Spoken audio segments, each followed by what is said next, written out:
Good morning, students. Hope you all are fine and safe at your home and taking precautions from COVID.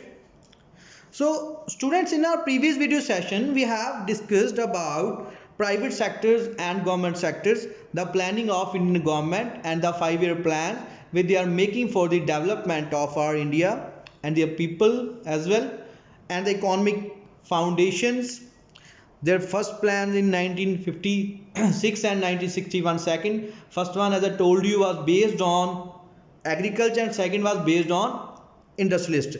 And then we have blueprint of rural industrialists by great economist. Remember PC Mahalanobis. So in land reforms, colonial system of zamindar was abolished, as I told you, because they want everything in their hands so that they can grow commercial crops there instead wheat and barley.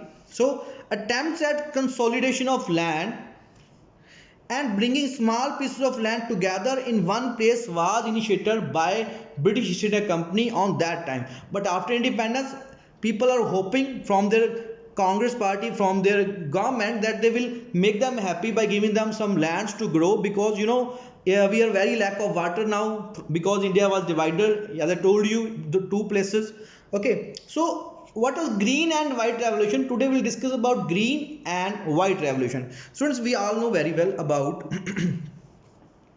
there are two kinds of agriculture, two kinds of, we can form two forms.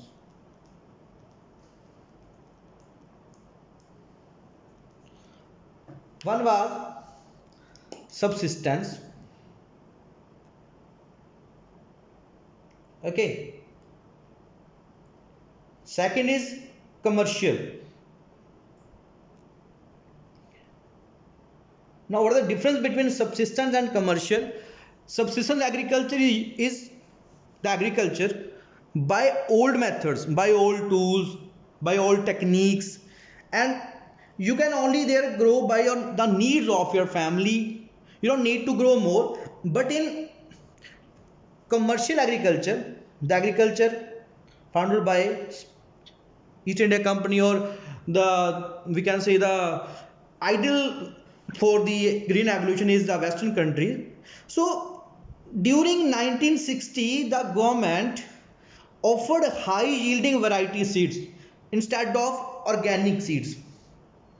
Okay, they're imposing these kinds of policies because they want more and more money, and they can get this money from commercial agriculture by influencing the farmers of India to grow more food crops like timber, like tobacco, like coffee and tea, especially indigo as well. So fertilizers, now they're giving fertilizers and HYV seeds, high yielding variety seeds to farmers, and pesticides and better irrigation, okay, at highly subsidized prices.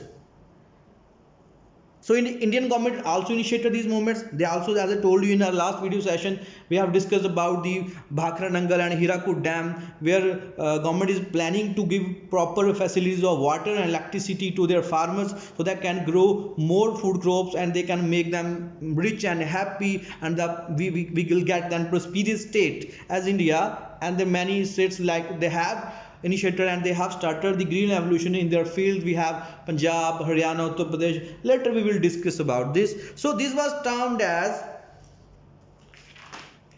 green revolution. Okay, so this was termed as green revolution. Now the rich peasants and the large landholders were the major beneficiary of this. Why?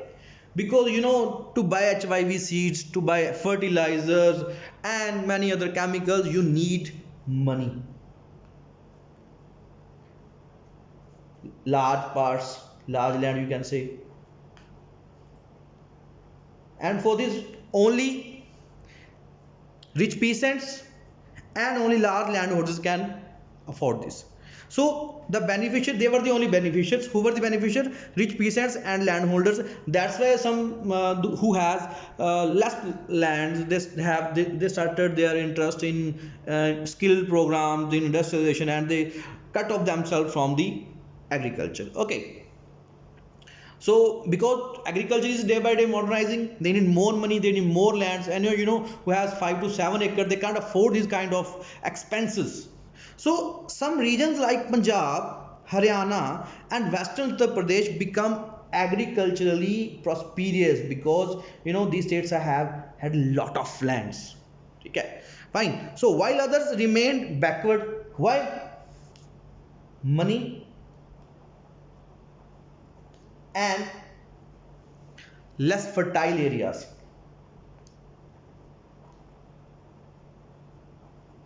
Okay. So in 1970, the rural development program called Operation Flood was started. We have just discussed about the Green Revolution. It was the Green Revolution was directly linked to the agriculture, right, and the husbandry of animals. We can see the prosperous states where Green Revolution found and richly productive.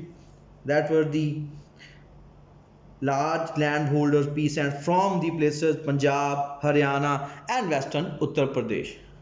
Now we'll read about White Revolution. Now, what was White Revolution? The Milk Revolution. Okay, so the rural development program called Operation Flood was started. Now, Operation Flood directed to or linked to milk. Okay, agriculture is also directly the part of animals. So Operation Flood organized cooperatives of milk producers into a nationwide milk grid with the purpose of increasing milk production. So now what was their purpose? What was their goal? Their goal was to increase the production of milk. After industry, after the development in the phase of agriculture, we have new project. This project is Operation Flood. Okay, Operation Flood, like lot of milk is there, lot of milk they have produced now. So this was termed as White Revolution. As we have discussed the Green Revolution, and it is the White Revolution.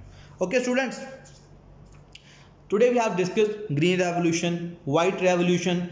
We have covered the topics now: land reforms, economic foundation for 5-year plans and their steps, private sector and the government sector. According to economists, they're giving importance to only government sector, and there is nothing like a space for private sectors.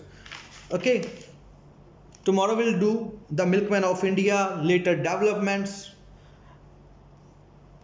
Thank you students, God bless you.